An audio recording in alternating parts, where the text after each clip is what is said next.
네, 안녕하세요. 안녕하세요. 네, 아, 오, 꽉 찼네요. 뭐,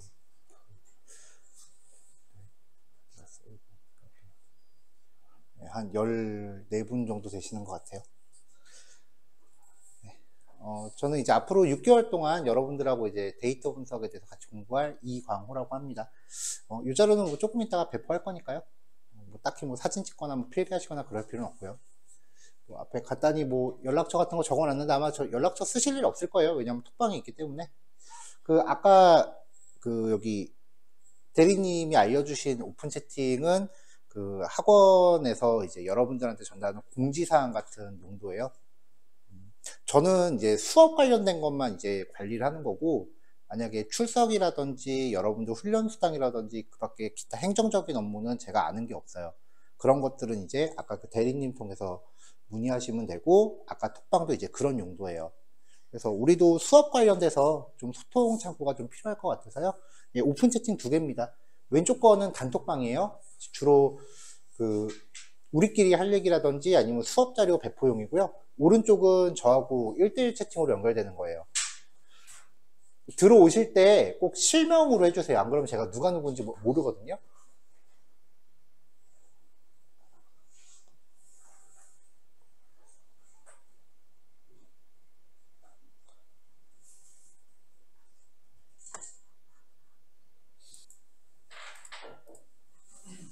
네. 뭐 거창하게 이제 타이틀을 OT라고 걸긴 했는데요. 그냥 간단하게 인사하자는 거니까 부담 안 가지셔도 됩니다.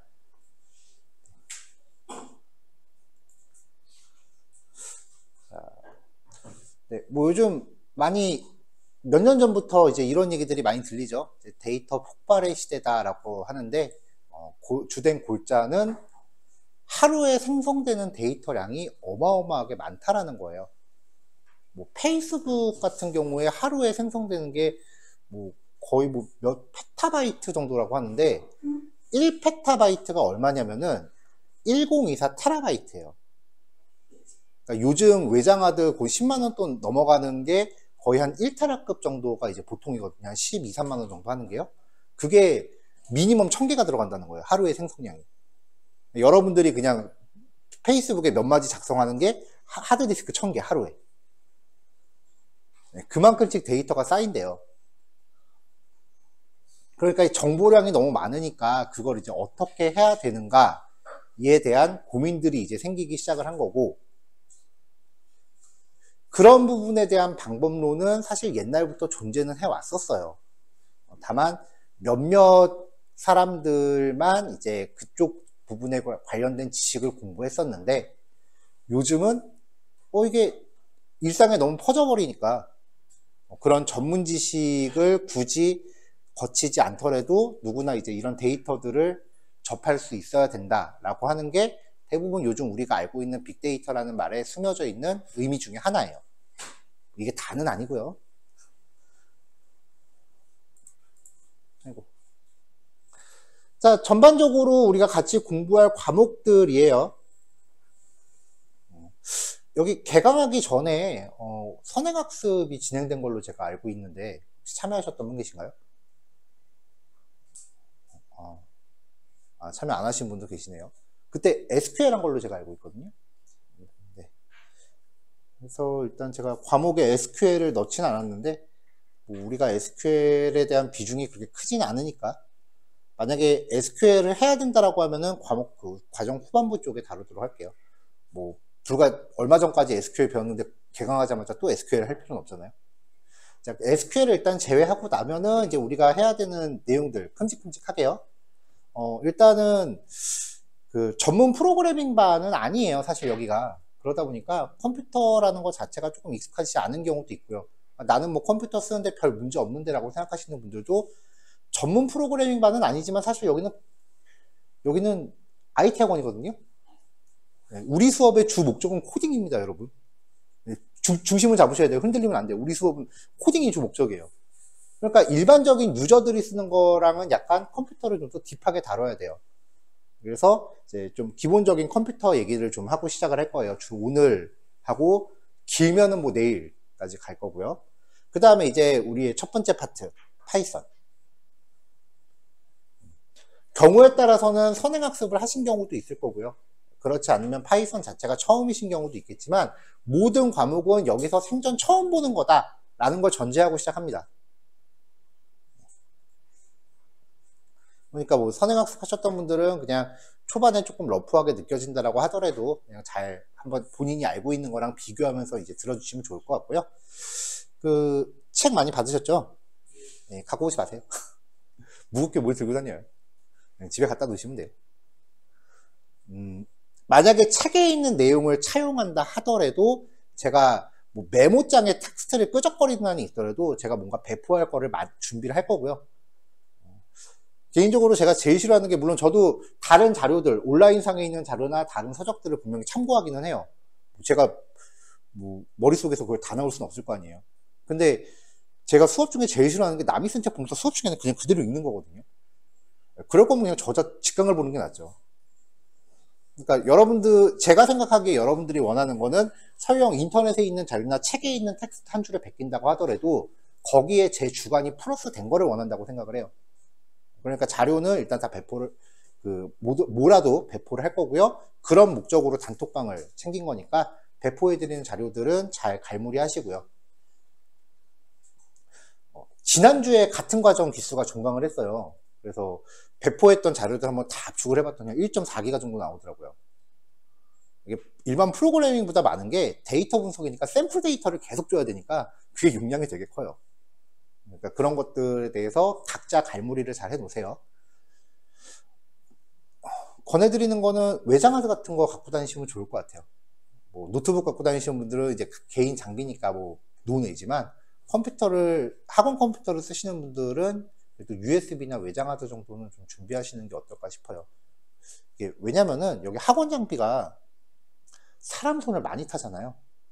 우리가 뭐 평일 낮에 다 여기 이 자리를 점령한다고 해도 우리 수업 끝나면 저녁반이 또 있어요. 그리고 주말반도 있고요. 그러니까 여러분들이 주말 지나고 왔을 때 그 사람들이 뭘 할지 몰라.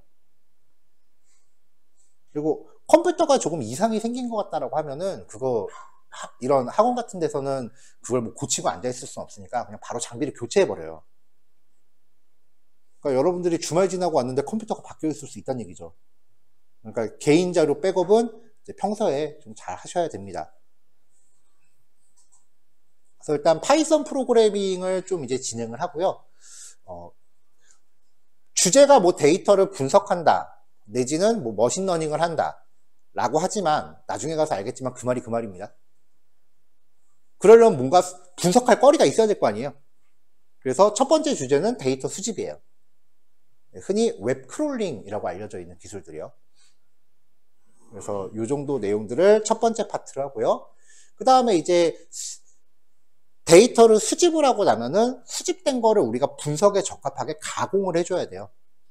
그 과정을 이제 데이터 전처리라고 하고요. 전처리된 내용이 전체적으로 뭐 데이터가 분석하기에 적합한지 확인하는 과정. 뭐 평균은 어떻고 분산은 어떻고 뭐 이런 것들 확인하고 그래프 그려서 데이터가 이렇게 생겼구나 라고 확인하는 게 이제 탐색적 데이터 분석과 데이터 시각화라고 하는 과정이에요. 이게 파트 2고요.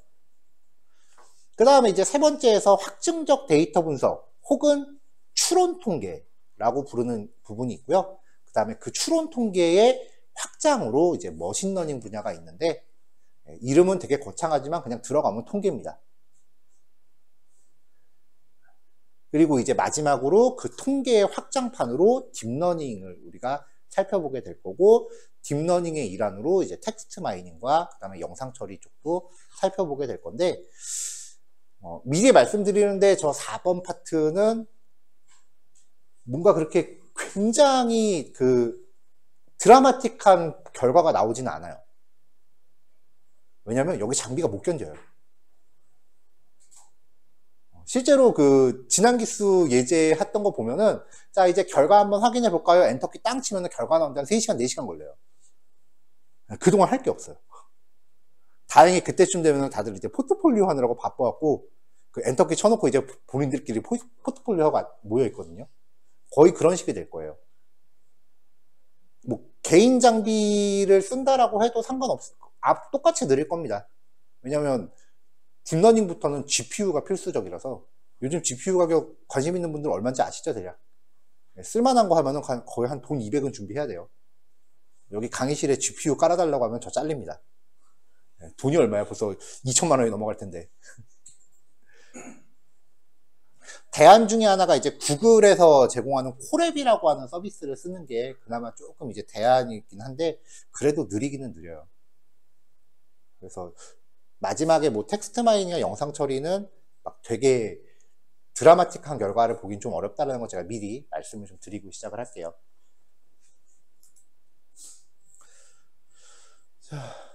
좀 더 이제 깊게 이야기를 해보면은 우리가 하는 거는 기본적으로 통계학이에요. 데이터 분석이건 머신러닝이건 인공지능이건 결국은 여기서 시작을 해요. 뭐 여기 있는 텍스트들은 지금 안 읽으셔도 돼요. 뭐 나중에 이제 통계학의 일환으로 이제 상관 분석이라든지 회귀 분석이라든지 뭐 로지스틱이라든지 뭐 이런 좀 깊은 이야기들을 하게 될 텐데, 그냥 수학이에요. 그런 표정 짓지 마세요. 나도 싫어요. 저는 소프트웨어 전공이에요. 수학하고는 그렇게 가까운 사이는 아니에요. 저도 고등학교 졸업하면서 대차게 정석을 버렸습니다. 내가 그걸로 밥 벌어먹고 살 줄은 몰랐지. 그래서 이거를 이제 수학적으로 접근하는 거는 사실 저도 큰 자신은 없어요. 그리고 만약에 제가 이 수업을 당장 첫날부터 이제 y는 ax 플러스 b, 뭐 시그마가 어떻고 막 이런 식으로 이제 수업을 진행하면은 한 일주일 지나면 절반은 수학 포기하실 거예요. 그래서 최대한 그런 부분을 우리가 뭔가 컴퓨터 시스템에 의존하자고 이제 파이썬을 통해서 쓰는 거죠. 파이썬의 역할이 그런 계산을 지가 대신해 주는 겁니다. 실제로 굉장히 복잡한 수식도요, 파이썬 코드로 한 서너 줄 치면 나와요. 근데 이런 통계라고 하는 게 제가 아까 말했죠. 예전에는 몇몇 전공 분야인 사람들의 그런 사람들만 하던 거라고요. 예전에는 이 통계라고 하는 게 이런 컴퓨팅 시스템이 발전하기 전에는 결국은 손으로 계산을 했겠죠, 다들. 옛날에는 그랬어도 돼요. 왜냐면은 데이터의 양이 그렇게 많지 않았기 때문에. 근데 시대가 변하면서 아까 그 데이터 폭발이라고 하는 용어까지 생길 정도가 되니까 이제 손으로 계산하기에는 감당이 안 될 지경이 돼버린 거예요. 그게 빅데이터거든요. 말 그대로 양이 엄청 많아요. 그래서 프로그래밍적 도구를 사용해서 대량의 데이터를 통계에 적용하기 시작을 해요. 그랬더니 예전에는 그냥 고작해서 한 20개 정도만 갖다가 계산하면 되는 거였는데, 예를 들면 이런 겁니다. 우리 학교 전교생이 1000명이라고 칩시다. 그 중에 뭐 학생들의 평균 키를 알고 싶다라고 하면 1000명의 키를 다 잴 수는 없으니까 무작위로 20명을 선별하는 거예요. 그래서 그 20명의 평균 키를 재갖고 이걸로 대충 평균을 때려 맞추는 거죠. 옛날에는 그런 식으로 했는데 데이터가 너무 많아지니까 요즘에는 그냥 1000명 평균 키를 다 갖다 해버리는 거예요. 그걸로 우리나라 모든 학생들의 평균 키를 때려 맞추는 거죠. 범위가 넓어진 거예요. 그러니까 이제 프로그래밍이 들어가기 시작한 거지, 안에 있는 지식은 그냥 통계예요, 여전히. 근데 다루는 데이터가 많아지다 보니까 옛날에 쓰던 그 수학 계산식들을 그대로 썼을 때 계산이 좀 효율적이지 않더란 말이죠. 그래서 그냥 아예 에라 모르겠다 컴퓨터한테 네가 그냥 수식 찾아 라고 명령을 내려요. 그게 우리가 요즘 얘기하는 머신러닝이에요. 머신러닝이라고 해서 진짜 뭐 자비스 생각하시면 안 돼요. 그냥 통계예요. 머신러닝하고 통계는 그냥 같은 맥락입니다. 저도 처음에는 이걸 되게 구분하려고 되게 노력을 했는데 한 사이클 다 돌고 나니까 구별이 의미가 없어요.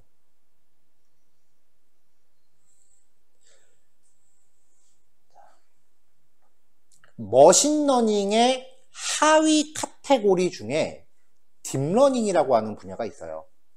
이따가 다음 페이지 나오겠지만 그 딥러닝은 예전에 쓰던 통계학 같은 경우는 진짜 숫자값만 가지고 계산을 해요.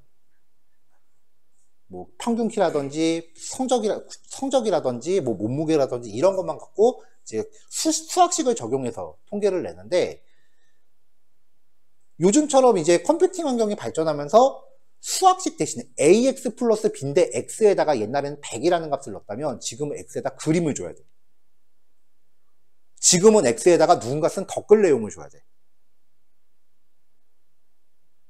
그런 거를 처리하려고 이제 고안된 게 딥러닝이라고 생각하시면은 뭐 정확하게 지금 맞는, 지금은 우리가 좀 처음 만난 날이니까 대부분 설명을 약간 좀 두리뭉실하게 비유를 하고 있어요.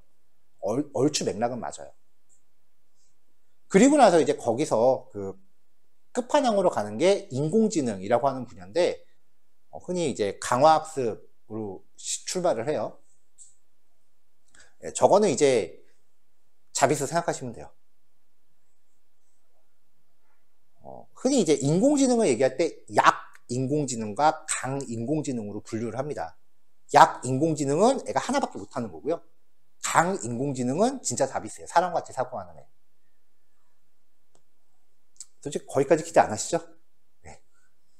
제 능력 바뀝니다. 제가 그거 할 능력이면 여기 안 있어요. 어디 대학 가서 교수하고 있을 거예요. 네. 저쪽은 합의가 좀 있어야 되는 거죠. 진짜 인공지능 분야는.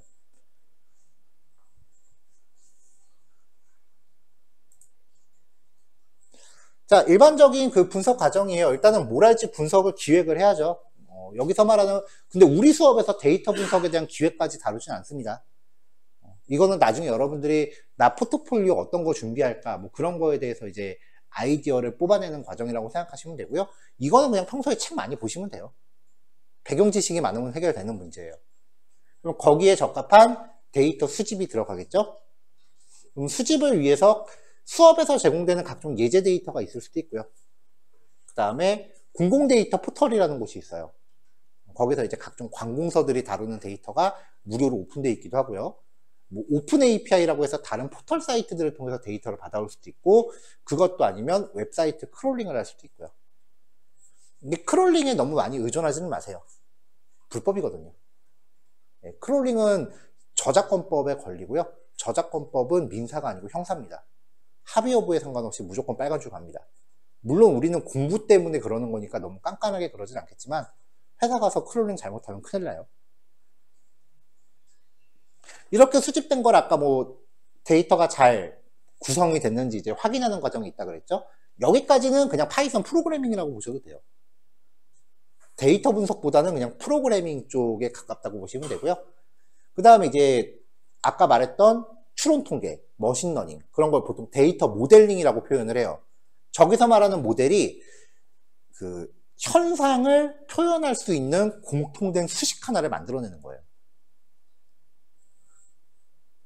거기에 쓰이는 게 이제 통계 분석과 머신러닝, 그리고 그렇게 나온 결과를 해석하고 검증하는 과정은 그냥 아까 말했다시피 수학. 수학. 걱정하지 마세요. 여러분들한테 계산하라고 안 할 거니까. 나도 싫어요. 자, 이렇게 해서 이제 어떤 그 이론이 만들어지면은 이제 그걸 일반 사람들이 쓰거나 회사 안에서 활용하기 위해서 그게 접목된 이제 실제 시스템을 구축을 해요.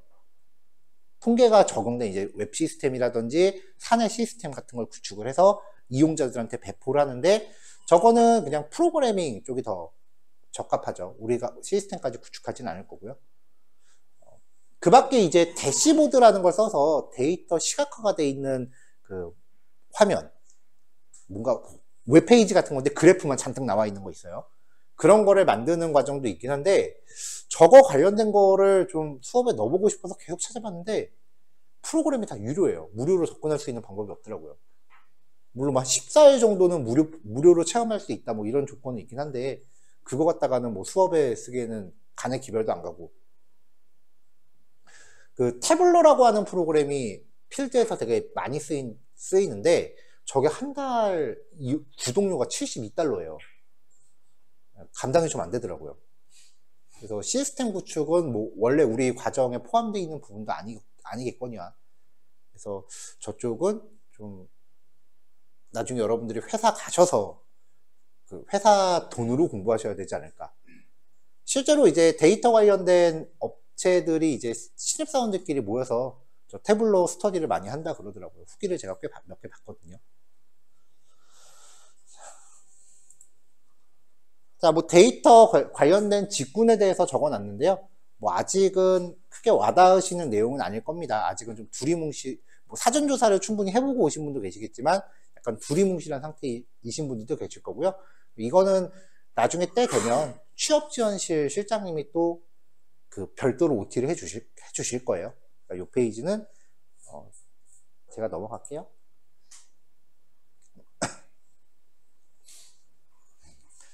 자, 파이썬을 공부하는 동안은 그냥 코딩이에요. 컴퓨터로 뭔가 이렇게 코딩하고 뭐 하는 건데, 그게 지나가고 나면 이런 거래요. 이게 데이터 분석입니다. 이것도 지금 제일 쉬운 페이지 가져온 거예요. 파이썬으로 코딩을 뭐 이렇게 하면은 결과가 이렇게 쫙 떠요. 이걸 가지고 저렇게 해석을 해요. 해석을 한 것 같고 위에 있는 것처럼 결과표를 만들어요. 이제 위에 있는 저 결과표는 보통 논문에 들어간 형식이에요. 그러니까 여러분들은 여기서 뭐 박사과정의 논문까지 쓸 수는 없겠지만 최소한 석사과정의 논문 정도는 나올 수 있게 해야 된다고 보시면 돼요. 그러면 학부 4년, 석사 최소 2년, 3년 그동안 공부하는 걸 6개월 동안 엑기스만 뽑아서 공부하셔야 돼요. 네, 여러분들이 뭘 기대하셨건 간에 현실은 그거예요.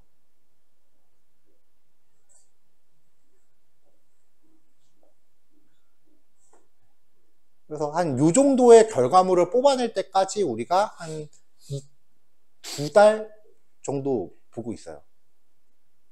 사실 해보신 분은 아실 거예요. 이걸 2달 동안 한다는 게 과연 가능할지라는 생각이 드실 수도 있을 텐데 어쨌건 갈 겁니다. 그래서 설명을 이렇게 해야 돼요. 혹시 ADSP 공부해 보신 분 계세요? 그 ADSP라고 해서 데이터 분석 준 전문가라고 하는 국가공인 자격증이에요. 보통 이제 취업 준비하시는 분들이 제일 많이 도전하는 자격증이거든요. 거기에서 나오는 그 설명 페이지 중에 하나예요.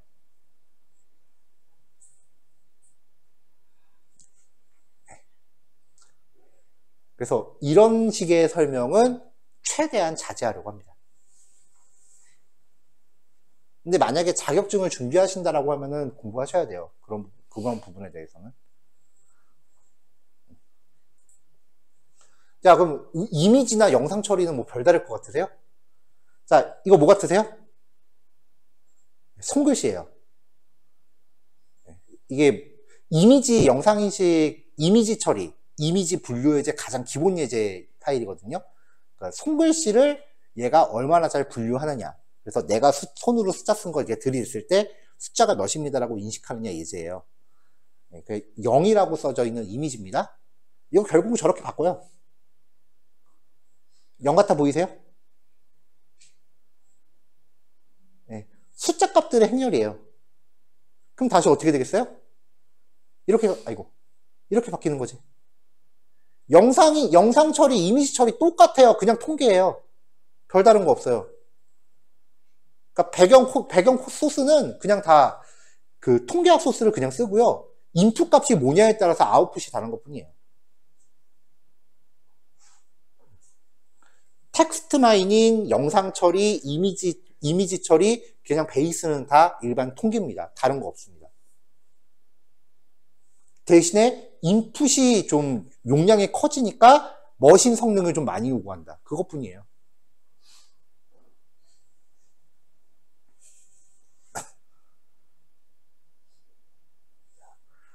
자, 요건 나중에 수업 중에 또 따로 배포가 될 그림인데요. 그래서 그 입력되는 인풋 값의 종류에 따라서 적용할 수 있는 공식들이 분류가 돼요. 그 수학식이요. 그 수학식을 보통 데이터 분석 알고리즘이라고 불러요. 원래 알고리즘의 뜻 자체가 공식이에요. 수학식하고 똑같은 용어예요. 그래서 여기에 적혀 있는 그 공식들이 이제 파이썬 코드로 다 표현이 되는 거고요. 뭐 여기 적혀 있는 거 외에 비교적 최신 알고리즘, XGBoost나 LightBGM이라는 알고리즘도 있고, CNN하고 RNN 같은 경우는 뭐 CNN은 그 텍스트 처리할 때, RNN은 그 이미지 처리할 때, 바뀌었다. CNN은 그 이미지 처리할 때, RNN은 텍스트 처리할 때, 뭐 그럴 때 쓰는 알고리즘입니다.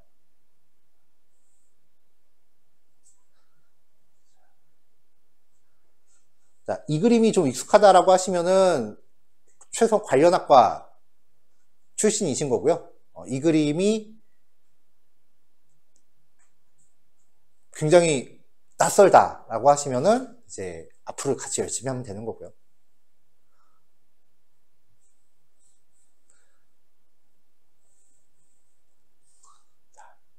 이거 하나하나 지금 얘기하지는 맙시다. 앞으로 우리가 6개월 동안 여기 있는 것들 이제 알아가는 거예요.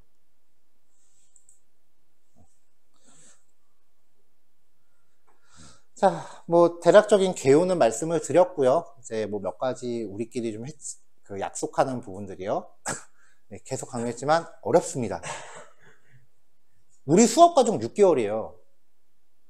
근데 남들은 이거 대학교 4학년, 석사 최소 2년, 3년, 박사 4, 5년 이상 하고 시작해요. 현실적으로 보통 이제 데이터 분석가, 데이터 사이언티스트 뭐 이런 그 굉장히 있어 보이는 직군은요, 학위가 필요해요. 현실적으로 진짜요. 아까 과정 중에서 그냥 현실적으로 이야기하는 거예요. 이렇게 쭉 과정들이 있었죠. 그러면 만약에 이게 그 업무의 난이도라고 보셔도 돼요. 그럼 여러분들은 뭐 내가 아무리 잘해 라고 해서 취업하면 일단 신입일 거 아니에요. 상식적으로 신입이면 쉬운 거 시키겠어요? 어려운 거 시키겠어요? 네. 그럼 대부분 신입은 보통 여기서 시작을 해요. 당연하죠, 이거는. 근데 많은 분들이 이제 나는 취업하면은 당장 이쪽부터 할 거라고 생각을 하면서 취업을 해요. 안 그래요. 누가 신입한테 막 대리급 과장급 일을 맡겨. 그러면 이제 이쪽을 이제 하면서 저쪽 부분에 대한 지식을 내가 학원에서도 공부하지만 취업하면서 이제 만약에 이쪽에 내가 뜻이 있다라고 하면, 만약에 관련 학과가 아니시라면 회사 다니면서 공부를 더 하셔야죠. 저도 아까 말했다시피 컴퓨터 관련 전공 했고요. 사실 제가 학교를 좋은 데를 나오진 않았어요, 처음엔. 그래서 나중에 회사 다니면서 학교를 다시 한번 들어가서 이제 컴퓨터 쪽 학위를 받았는데, 코딩만 하는 애한테 이런 거 가르치라 그러니까 모르겠더라고요, 뭔 말인지. 그래서 나이 30대 후반에 방송도 다시 들어갔어요, 통계학과. 그래서 다음 주 주말에 기말고사 봐야 돼요. 마지막 학기거든요. 와, 졸업하기 힘들더라. 그래서 4년 다니는데, 실제로 일하면서 하니까 4년 걸렸겠어요. 지금 6년째 다니고 있어요. 그러니까 나도 뭐라도 이제 배경 지식이 있어야 앞에서 좀 얘기하면서 양심이 안 찔릴 거 아니에요. 그러면서 이제 지식을 이제 쌓았다고요. 그것도 이제 고작해야 학부 지식이지 석사 박사는 아니에요. 그래서 관련 학과는 아니지만 그래도 논문이라는 게 어떻게 쓰여지는지 한번 보자라고 생각해서 방송대 다니는 와중에 대학원 석사 또 들어갔어요. 석사는 재작년에 졸업을 했고요. 그러면서 이제 그럼 이제 이쪽에서 내가 적어도 그 전문적이진 않지만 뭔가 내 목소리를 낼 수 있겠다라고 이제 확신이 생긴 거죠. 아예 처음부터 관련학과 전공하시면은 뭐 제가 말한 이런 복잡한 과정이 없겠지만, 그 학원에서 배운 내용은 아무리 해도 이제 그 전문 대학에서 배운 혹은 대학원에서 배운 전문 지식보다는 좀 더 기초적일 수밖에 없어요. 이론적인 부분이 부족할 수밖에 없어요. 그런 부분은 여러분들이 일단은 취업에 성공하고 나면은 이제 현업에 종사하시면서 어떻게 보충을 해야 될지, 학교에 가서 학위를 따시는 방법도 있고요. 아니면은 실전으로 메우시는 방법도 있고요. 그건 이제 여러분들이 각자 고민을 하셔야 될 부분이 아닐까라고 생각을 해요.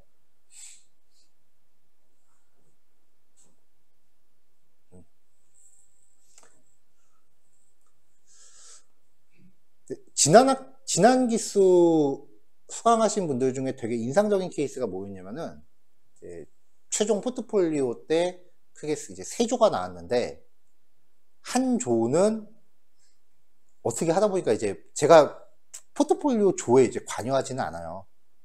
이제 각자들 이제 나중에 이제 각자들 그룹이 생기니까 그렇게 모이게 되는데, 한 그룹은 이건 내가 봐도 스페셜리스트야. 수학 전공. 그 다음에 해외 유학파 통계학 전공. 그래서 그 두 친구는 여기 왜 왔나 했어요. 이미 이론적인 배경 지식은 나보다 더 많이 알아. 그러니까 이제 코딩을 모르니까 이제 코딩을 배우러 온 거죠. 어차피 여기는 코딩 학원이잖아요. 그 친구들은 애당초 요만큼, 한 이만큼의 배경 지식을 갖고서 이만큼의 이제 실력 향상이 이루어진 거죠. 근데 또 다른 한 조 같은 경우는 아무것도 모르는 상태에서 시작을 했어요. 근데 그 친구들도 실력 향상이 되긴 했는데, 원래 알던 애들이 조금 더 알아가는 것보다는 하나도 모르는 애들이, 물론 여기까지 가긴 힘들겠지만 한 이 정도까지 올라갔다고요. 근데 제 입장에서는 원래 잘하는 애들이 더 이뻤을까요? 아니면 조금 전에 말한 그 두 번째 조가 더 이뻤을까요?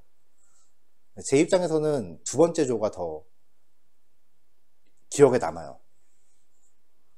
제 생각에는 그 두 조 모두 뭐 취업하는데 크게 무리는 없을 거라고 생각을 해요. 아까 말했던 첫 번째 조는 다행히 그 성과가 좋아서 포트폴리오가 되게 잘 나왔거든요. 어쨌건 결론은, 여기서 지금 하고 싶은 얘기는 어려워요. 근데 제가 이제 같이 공부했던 친구들을 보니까 못할 건 아니에요. 엄청 고생스럽다라는 거는 당연한 얘기겠지만 세상에 쉬운 게 어디 있겠어요. 아까도 얘기했지만 여기서 배우는 거 최소 대학교 4학년 동안 배우는 거예요. 남들 4년 동안 배우는 거 6개월 동안 머릿속에 넣어야 돼요. 쉬울 리가 없잖아요. 그쵸? 너무 겁준 거 아니죠?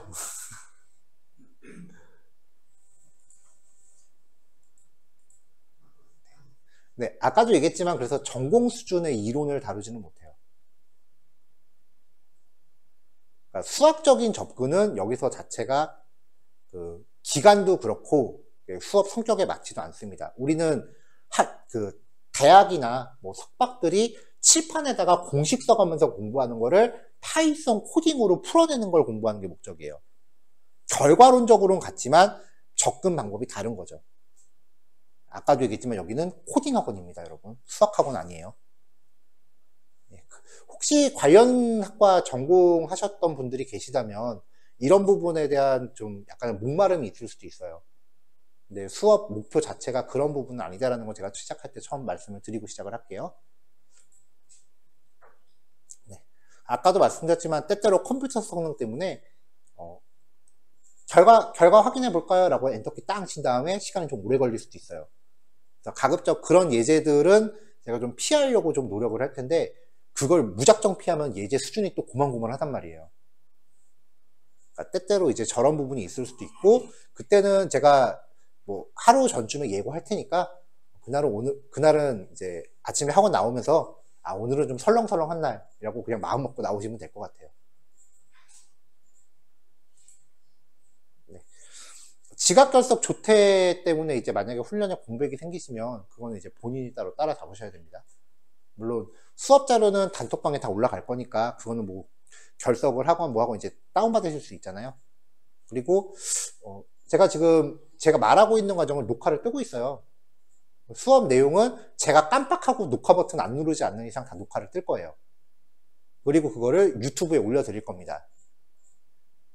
이제 재생 목록 하나 만들어서 올릴 건데, 그게 재생 목록 주소를 제가 이따가 우리 반 단톡방 상단에 공지를 띄울 거예요. 매 기수 그렇게 해요. 근데 그게 이제 유튜브에서 검색이 되는 주소가 아니에요. 부분 공개라서 반드시 제가 알려드릴 링크 통해서만 들어오실 수 있고요. 딱히 이변이 없는 이상 종강에도 지우진 않아요. 되게 안심되죠. 근데 부작용이 있어요. 녹화해드린 반에 원래 그 코로나 때부터 하기 시작한 건데, 어떤 반은 녹화를 해보고 어떤 반은 녹화를 안 해보고 그러거든요. 녹화를 하는 반들의 공통점이요, 출석이 되게 안 좋아져요. 그냥 녹화 뜬 거 보지 라는 그런 안도감이 자기들 모르게 생기니까, 아, 조금 늦으면 앞부분 녹화 보지. 출석률 떨어지면 바로 중단할 겁니다. 이거는 일종의 그 부득이하게 개인적인 사정으로 진짜 못 나올 수밖에 없는 때가 있잖아요. 남자분들 국가에서 부르면 가야 돼요. 수업 듣다 말고. 훈련 통지서 받아서 한 3, 4일 빠지시는 경우도 있고요. 그 다음에 뭐 진짜 그런 일 생기면 안 되겠지만 뭐 집에서 이제 어느 분이 이제 좀 돌아가신다거나 가끔 그런 일도 생기거든요. 그런 일은 진짜 어쩔 수 없잖아요. 그럴 때를 대비한 백업이지 이게 주가 되면 안 돼요. 예, 그거는 좀 지금 확실하게 마음을 먹어주세요.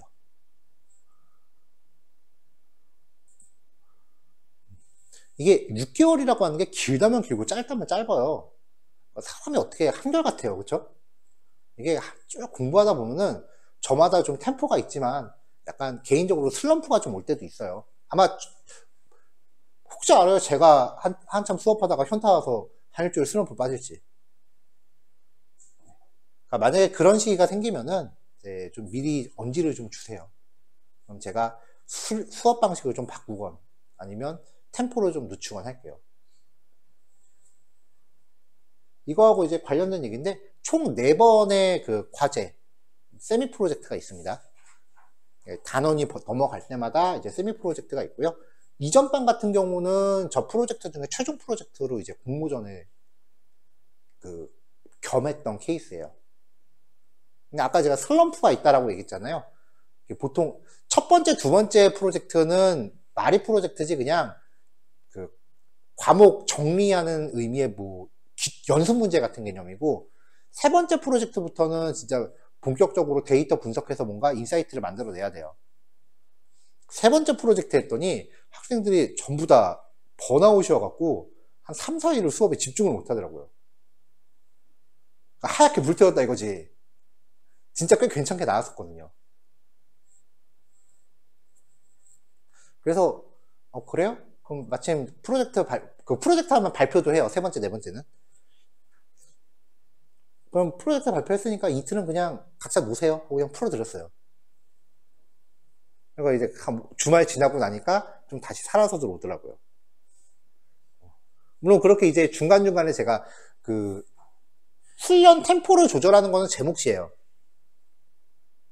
근데 여러분들이 소스를 안 주면 제가 여러분들 상태를 눈치를 못 챌 수도 있어요. 그러니까 이런 상황이 발생하면은 미리 저한테 귀뜸을 해주세요.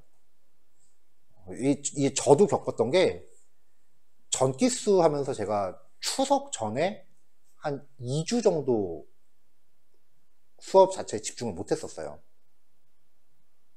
왜냐면은 물론 지금 이제 각종 검사 받고 좀 그나마 최악의 상황을 면했는데, 이제 와이프가 뇌종양 의심이 돼갖고 뭐 MRI 찍느니 막 뭐 이런저런 좀 일이 있어갖고, 아우, 출근이 뭐예요. 집에 와이프가 아프다는데. 그래서 결국은 와이프가 지난 추석 전후로 해서 지금 한쪽 청력을 잃었거든요. 그나마 그게 최악의 상황을 면한 거였어. 개두술을 안 해도 된다 그래서. 귀로 이렇게 해서 시술을 이제 12월 말쯤에 해요. 그런 일이 생기면은 솔직히 일이 뭐예요, 그쵸? 그런 사정이 생기면은 우리 6개월 동안 같이 볼 사이니까 서로서로 좀 알아주자고요. 그러니까 혼자 끙끙대지 마시고요. 그러려고 톡방 만든 거니까 저한테 귀뜸을 좀 해주세요. 자, 네, 1시간 동안 저 혼자 떠드니까 좀 억울해요. 그리고 6개월 동안 같이 얼굴 볼 건데 각자 소개를 좀 한번 했으면 하는데, 여러분들 앉아 계신 의자가 마법의 의자예요. 앉으면 그렇게 졸려. 그러니까 좀 스트레칭 좀 하고 10분 후에 봅시다. 흡연하시는 분들은 건물 밖으로 나가시거나 옥상 개방돼 있어요. 문제는 엘리베이터가 없어요. 제가 작년 6월에 여기 와서 한마디만 더, 작년 6월에 여기 와서 10kg 넘게 뺐습니다. 상당히 순기능이 많은 건물이에요. 자, 10분 해봅시다.